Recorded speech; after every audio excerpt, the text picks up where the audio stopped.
কন্যা সন্তানের জন্মের পর জীবন কেমন জানালেন বরুণ। বলিউডের জনপ্রিয় অভিনেতা বরুণ ধাওয়ান এবং তার স্ত্রী নাতাশা দালালের ঘর আলো করে চলতি বছরের জুন মাসে এসেছে তাদের প্রথম কন্যা সন্তান লারা। বাবা হওয়ার পর থেকে বরুণের জীবন ও চিন্তা ভাবনায় কিভাবে পরিবর্তন এসেছে তা তিনি সম্প্রতি একটি সাক্ষাৎকারে জানিয়েছেন। বেবি জন সিনেমার প্রচারের সময় জুমের সঙ্গে কথোপকথনে বরুণ ধাওয়ান বলেন, একজন পুরুষ যখন কন্যা সন্তানের বাবা হয় তখন তার চিন্তা ভাবনার সম্পূর্ণ পরিবর্তন ঘটে। আপনার মায়ের শেখানো শৈশবের সমস্ত কথা আবার মনের মধ্যে ফিরে আসে। তিনি আরও বলেন, যেই মুহূর্তে নাতাশা আমাদের কন্যার জন্ম দিল, আমার মনে প্রথম যে চিন্তা এসেছিল তা হলো কেউ কিভাবে তার বাবার প্রতি কঠোর হতে পারে,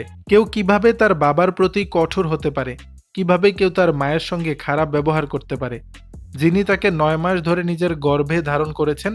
বিশেষ করে নাতাশার আমার সন্তানের জন্য করা ত্যাগ দেখে। স্টুডেন্ট অফ দ্য ইয়ার খ্যাত বরুণ জানান, বাবা হওয়ার এই অভিজ্ঞতা তার জীবনে এক অদ্ভুত এবং সুন্দর পরিবর্তন এনেছে। কন্যা সন্তান জন্মের পর তিনি বুঝতে পেরেছেন পুরুষ হিসেবে তার দায়িত্ব এবং মানসিকতা কি হওয়া উচিত।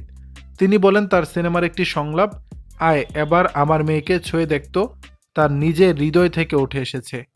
দর্শক, বিষয়টি নিয়ে আপনাদের মতামত জানাবেন নিচের কমেন্ট বক্সে।